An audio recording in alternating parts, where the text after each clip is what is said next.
something like this for 14 hours within 100 feet or so of the sea, with no good horizon, the sort of weather we saw this morning, typically over the Western Atlantic.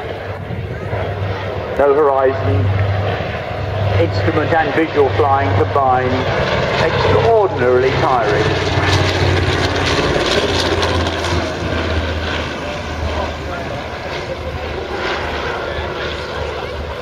The first 20,000 hour pilot I met during my own flying career had been flying Catalinas in World War II.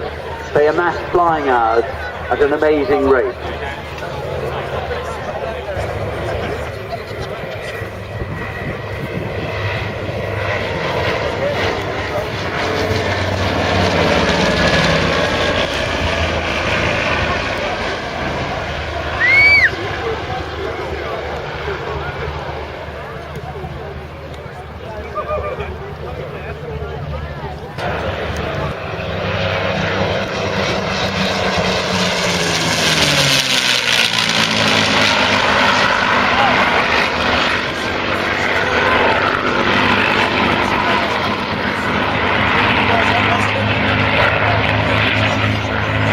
P51 carrying the invasion markings used on and after D-Day.